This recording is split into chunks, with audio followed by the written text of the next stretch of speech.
I'm back, everybody. Welcome to this solo. Welcome. Do you like how I got my southern twang on for this? Oh, goodness gracious! For this here episode of Kentucky Route Zero, I'm Ellen, your humble narrator, and yeah, I've been gosh, I love this game so much. We are now investigating the Elkhorn Mine. One of our protagonists, Conway, has unfortunately messed up his leg all bad under some falling rocks, you know, as happen in a mine. Gosh dang it. And so now we're taking this little here tram, trying to find my way home. Nobody's calling on the phone. Oh, what have we got here? A bird feeder in a mine? I guess if you had a canary down it, but this, oh my goodness. There is also a rowboat and a scarecrow. This game is quite, esoteric, I would say, is a good word for it. Like, there's a lot of beautiful imagery and poetry to all the narratives. So I think it's less about the realism of it and more how it speaks to you. I would actually love if you guys talked in the comments about, you know, your interpretation of the imagery or the narrative, because yeah, it just has such poetry to it. Oh, here we are. This might be hard to believe, but it's hard for me to believe myself. But this whole branch was underwater last I heard. Is it safe? I guess so.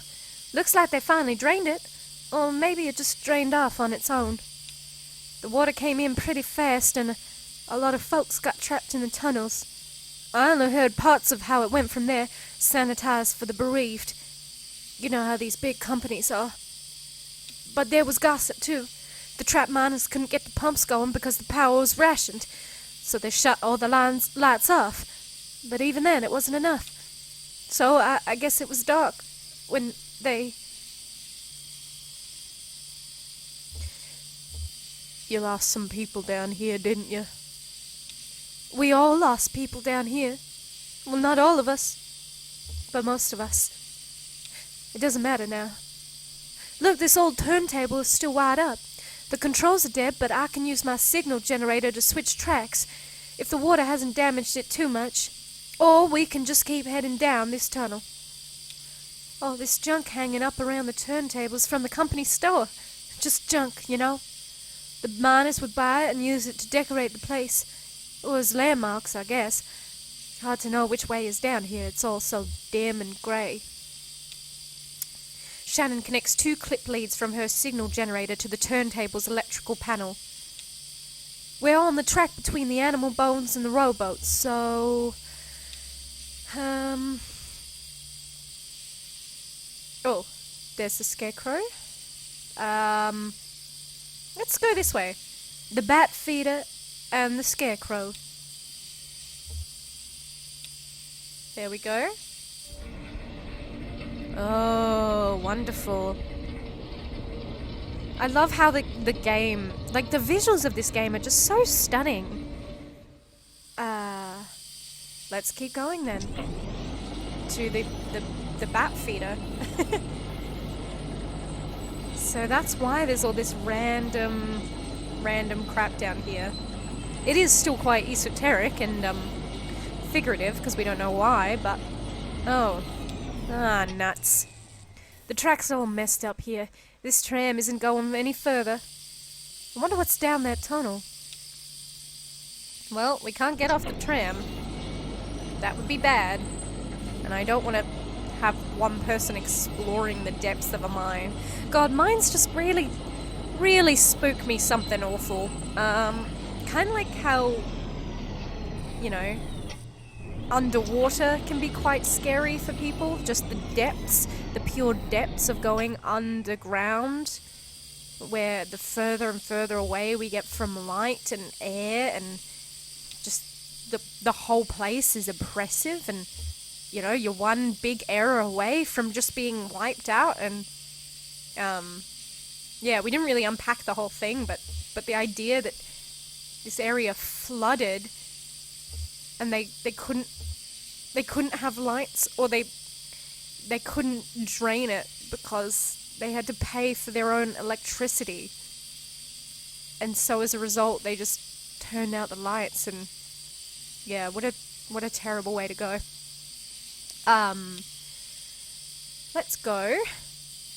The pendulum and the casket. Yeah, why not?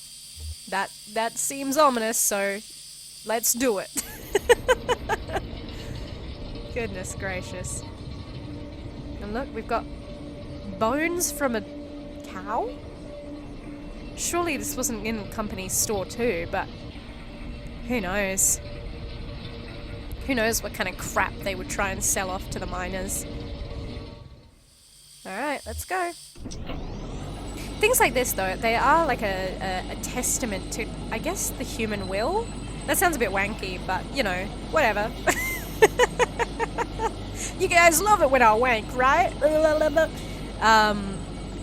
No, but it's like, the mines are not places where we ought to be. We have to build huge structures and you know, be ready to kind of abandon everything, or you know, susceptible to cave-ins or floods and just horrific acts of nature. But humans do it, and not only that, they humanize it, and they decorate, and they make ways to communicate to other humans where to go, how to navigate themselves. A dusty reel-to-reel tape player is stashed beneath the track, loaded with tape but starved for power. Can we take it? Oh god. Oh no. Oh. I didn't know those were still down here. What was that? Look, there's a tape player down there. One of those old reel-to-reel setups. When this mine was active, a couple of folk music archivists spent time here recording miners' songs. Really academic ivory tower types. None of the miners really talked to them much, no surprises there. So they stayed at the margins, observed, took notes, and then sometimes they'd get someone on a lunch break to sing into their microphone. Then I guess the power company got some kind of interest in the project and gave the archivists some cold script tokens to pay the miners with for these songs. Did your parents sing? Oh, yeah. They sang. They sang in the mine for cold script tokens. It's a shame that we can't play it.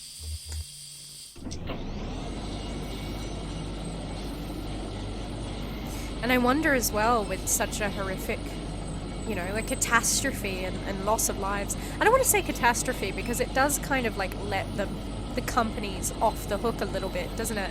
Because a catastrophe, you could say, you know, thunder or lightning. But, you know, I think it's terrible.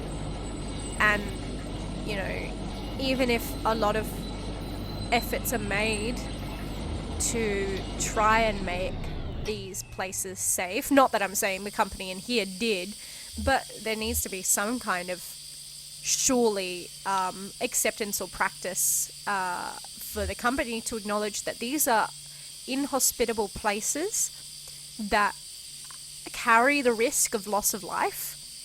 That's why so many like mining or physical labor jobs pay gangbusters compared to like, you know, maybe office jobs, because there's a huge risk of accident or, you know, being uncomfortable, discomfort. And my dad worked in as a plant manager for an oil mine, and you know, despite the politics of what his little leftist children thought of working for big oil, the fact is that it paid well because he had to spend 2 weeks at a time away from his family. You know, that can be quite isolating and lonely. And, you know, is the compensation of money really worth it in the end? Who knows? Who knows? I'm just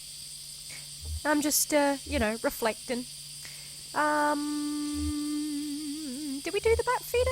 I thought that was the one that we just did. Oh no, we did the casket. Okay, let's go bat feeder and the scarecrow. Oh yeah. if I looked up earlier to the dialogue, Shannon says what track you're on, so you have a way of remembering. Oh goodness, I should really listen sometimes when these games try and tell me something. Ah well. I'll tell you what, I do listen, or read rather, what you guys say in the comments, because I'm always really interested in hearing, your thoughts on stuff, and if you guys like what we're playing, or, have a suggestion for us to play something else, we're always happy to kind of hear those out.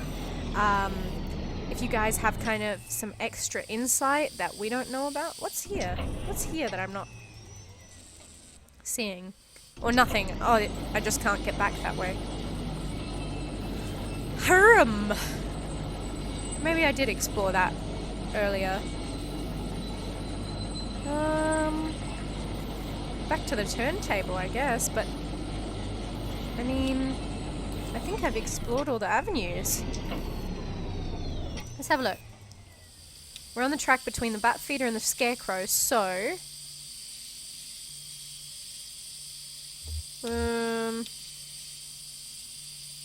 well, can I go back?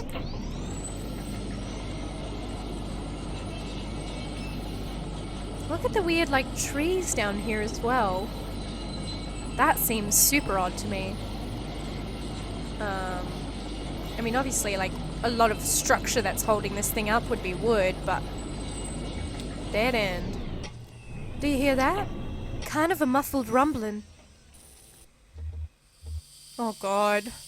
I don't want to say it, but let's be pessimistic here for a hot sec. Maybe we're near water? Could be. There was an underground lake here, around here years ago. I guess that's why they stopped digging so abruptly here. Well, that's terrifying, and we should get the hell out of Dodge.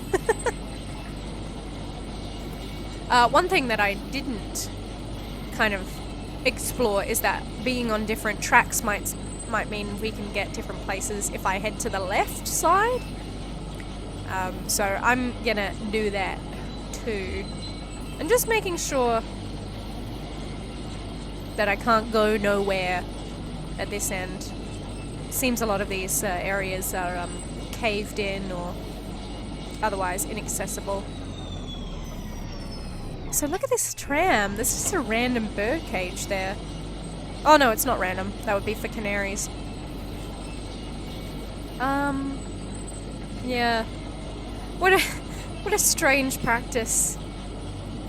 I hope they treated those canaries well, the ones that had to go into the coal mine to die.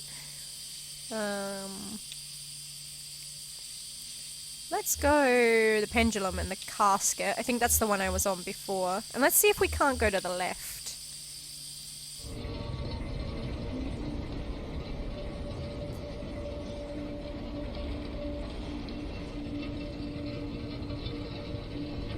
It was always also interesting, Shannon's story about they got some academic archivists to come down into the mine to hear the miners' songs or record them. I wonder if that was done for any profit. Obviously the miners, they ended up paying the miners for their songs, but I don't know, I could see that following a track of kind of,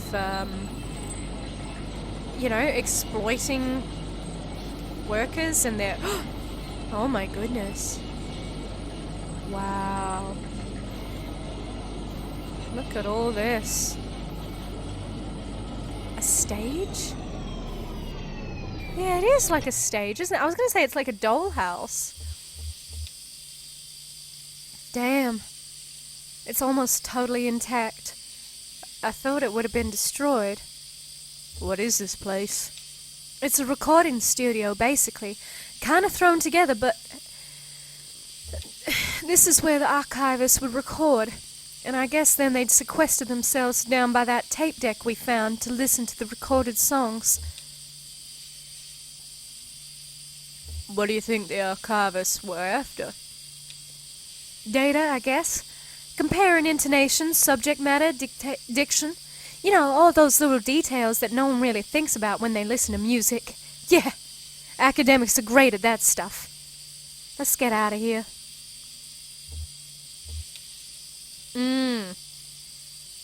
Wowee.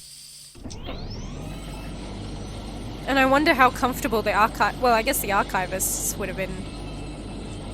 For them, it was like a novelty, coming down to hear, you know, the real miners' songs and have an air of authenticity to their work.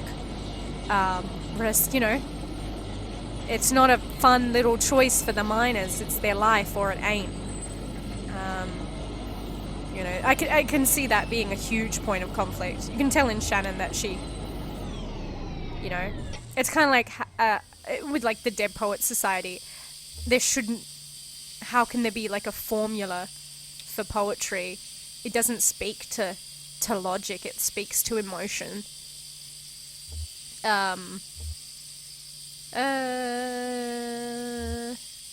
Do we go left on the animal bones and rowboat? Let's see. And it's hard, you know, because I'm a creative, you know. I make theatre and lots of other little weird little creative things on the side, and it can be hard because there is like a kind of rationale, or there are rules to making art. Like, it's not, you just kind of don't go in willy-nilly. But I guess for me, the big question is, how does it work for the piece, or, you know, the body of work that you're creating? You know, there are rules, but sometimes you also need to disregard rules, and it's a case of knowing what you're trying to do and how you're trying to do it. You know, I think art is mainly about feeling. So for me, it's about thinking about, how is this going to affect how the audience is feeling? How does this convey appropriately, you know, how I or how the other creators feel about a certain thing? What kind of perspective do we want to put out there, and how is the best way of doing that? But, you know, it's quite different from sitting back, I guess, and analysing something to shreds. Having said that, there is an art in analysing and observing and critiquing, for sure. My good friend Paul Salt, he does a podcast with my other good friend Paul Goodman. Yes, it is very annoying that they're both called Paul. Don't worry, I've mostly gotten over it and forgiven them for most of their crimes. But they do a podcast called One Good Thing, where they watch terrible movies and try and find good things about them, which I think is quite... Oh God, I can't even remember what I've done now and what I haven't. Yeah, they both have a kind of, you know, Paul Salt, he's a movie critic, and Goodman is a novelist, or a writer rather, whatever that means. It's kind of like how I define myself. Oh, I'm a theatre maker. It's like, what does that mean? But you get kind of the gist. And Paul Salt has recently written a kind of a little piece about how, you know, there is some art in movie criticism, but it isn't just for the sake of kind of ripping something to shreds or ripping at a new arsehole, you know. It's kind of what we do, but just not in a formalized sense when we come out of something. When we come out of seeing a movie, I mean, very rarely do we just kind of sit in silence after. No, we kind of talk about it with our friends. What did you think? What did I think? What did you like? What didn't you like? Or, you know, you come out of a play, or you see a work of art, a painting. All of these things we discuss, or we think about how it affects us. I think doing considered critique of that is it's just a more formalized way of doing something that we already innately kind of do. Because I'm sure that, you know, you would have been in an English class or something in high school, and they would have asked you to have, you know, to kind of critique a piece of work. And what do they usually say? They say, like, don't tell me I didn't like it. Why didn't you like it? Because it's asking why or, you know, what did this piece set out to do, and how did it do it, and what did it end up doing, that kind of makes us just a bit more open to receiving art. You know, and I think we should have a culture that is more art focused, because art kind of, I was talking at a panel for people who work in the arts, and it came up that someone was talking about why they got into acting, and that they found it a really good exercise in empathy. Because that totally makes sense, because as an actor, we're asked to step into someone else's shoes and go from their perspective, from the life they've led. Who are they? What do they do? What do they feel about certain situations? Will I have any more insight on the tape play now? Nope. Nope. Nope, nope, nope. Interesting. Ooh. Oh, goodness. I think that's the miners singing. I'll shut up so you guys can hear it.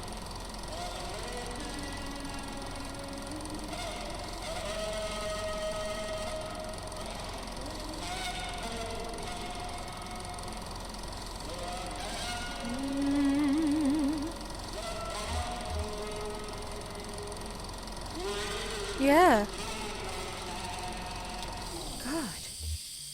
That's them singing. Which I guess we can hear when we turn out the lights, because that, you know, that diverts the power away. God. How creepy, or how beautiful, or how lonely would that feel? To be down in a place where, you know, many people worked, lived, and died in the dark, and then to be able to hear like the echoes of their singing when you turn out the lights. That's just spooky dooky, my friend. Goodness gracious. I'm kind of like at a loss of where to go next.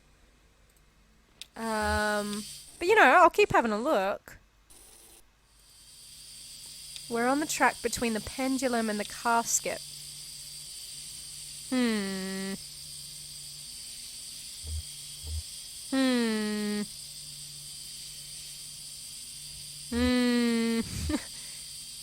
The animal bones and the rowboat? I think that takes me back to the... Okay, pendulum in the casket. That has the tape deck at one end. And this one... I think this one is just the caved ending. What happens if I turn the lights out here? Nothing. I just hear this ominous radio static. Oh god, I could even travel in the dark. Oh fuck, that's scary. Oh my god, did you see that? Did you guys see that? Oh fuck. Back there? There's like a man? I'm gonna... Oh my god, oh my god, oh my god, oh my god. You guys can see them, right? The miners? Oh god, that's terrifying. That's so terrifying. Oh my god. They're here. They're here in the dark with us. Oh my jeez. Okay, I'm turning on the lights right now. Oh. Oh my god. Oh my god. I didn't need to do that, and you know, I wonder if, I don't think that's a function either, but there you go. By doing that, you can see the kind of images of the miners who were there before you. No. Okay.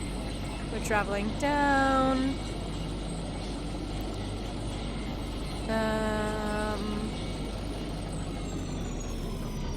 Oh. Were we here? Yeah, no, we were here before. Interesting. Well, that is, very frightening. But I'm also not quite sure where to go. But maybe I can... Maybe I'll turn off the turntable and see what happens there. Oh god. The animation of the shadows that kind of flood the as you keep going and as the shadows build on the rods, it made me feel like something was dripping down, and it frightened me, something fierce.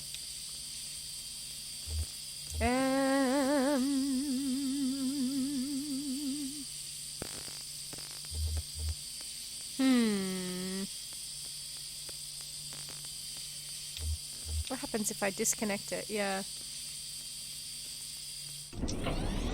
And turn off the lights.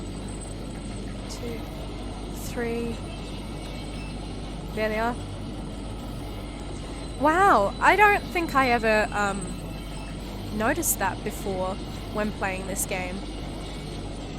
Just as well, because I think it would have frightened the bejesus out of me. Was this the original track? Because maybe I'll just head all the way back. Who knows?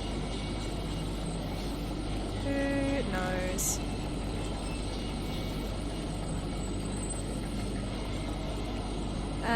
Yeah, mines. Don't be down them, guys. It's very frightening. And I don't know. Mining is... I got in a lot of, like, kind of terse conversations with about this with my dad, rather. Nope, I've got to get on probably the first track to get back. And that it's like, yeah, I know that it's probably not realistic to immediately have an overhaul of oil and, you know, other kind of harsh, ecologically damaging sources of power, but we should also do it because it's not going to be... There's only so much oil in the world. So, like, you're going to run out regardless. Do you know what I mean? So it's like, if you don't prepare for it now, when it happens, you'll be completely sidelined, and that's stupid. Like, it's a bad idea. You know, and I am a total procrastinator. But even I know, like, if something's coming, something huge that is going to affect, like, all livelihood or even, like, the kind of fate of humanity, then we should probably, like, you know, fix it, eh? Oh, maybe I can keep going all the way up. That was something I totally didn't think to do. Oh no, wait, I still can't do it. Harum.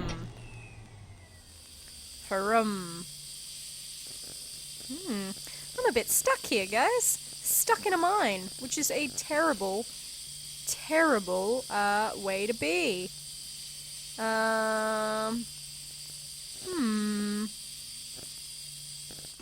I'll head back to the turntable. But who knows? Maybe I'm doing something wrong.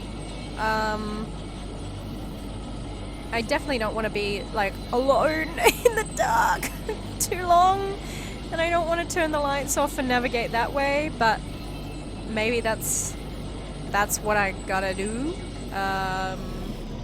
Who knows? Let's keep going.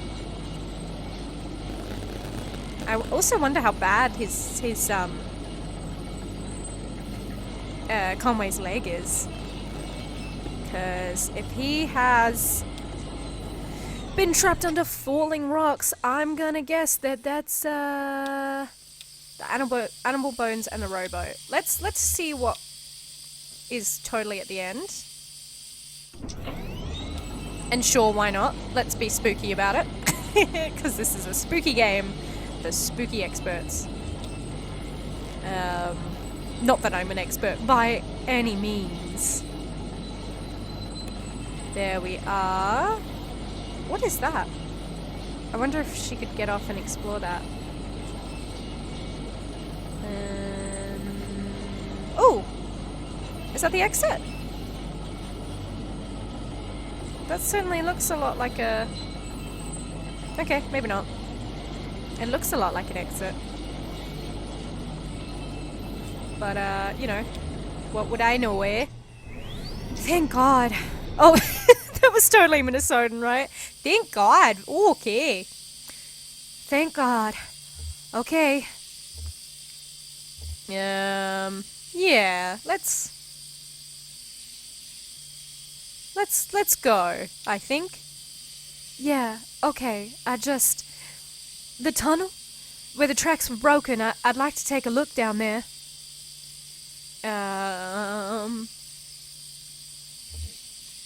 Do whatever you need. I'll just wait for you here. Thanks. I'll be right back. Shannon, don't say that, 'cause you know you're just tempting fate, aren't you? Okay, well... and stay tuned for our next episode of Kentucky Route Zero, where I really hope that, knock on wood, Shannon actually comes back. Because usually when someone says, I'll be right back, they're just, you know, shaking a big old fist up into the air at all of the gods and saying, you know, I double dare you to strike me down. But hopefully everything should be hunky-dory in the next episode. I've been having so much fun playing this game. Thanks for bearing with me as I get a little stuck and turned around in the mines. Shannon was right. It's really easy to get done. Check out all of our other stuff at Baby Beard Media. We have heaps of other Let's Plays. We have some really fun, you know, more spooky ones. If you like spooky shit, then Resident Evil 7 is just up your alley. Me and Sean have a ball playing that. There's Night in the Woods for some more small town sadness. There's heaps and oodles of really fun stuff. We've also got a Patreon, because if you want us to play a game but we just can't, you know, make it financially work, then you can be like, hey guys, don't worry, I'm going to be your sugar mama, or your sugar daddy, or your glucose guardian, and I'm going to pay for you to be able to give us the content we need. And for that we say, mwah, thank you very much, bellissimo baby. Alright, that's been me. Goodbye everyone, and stay safe.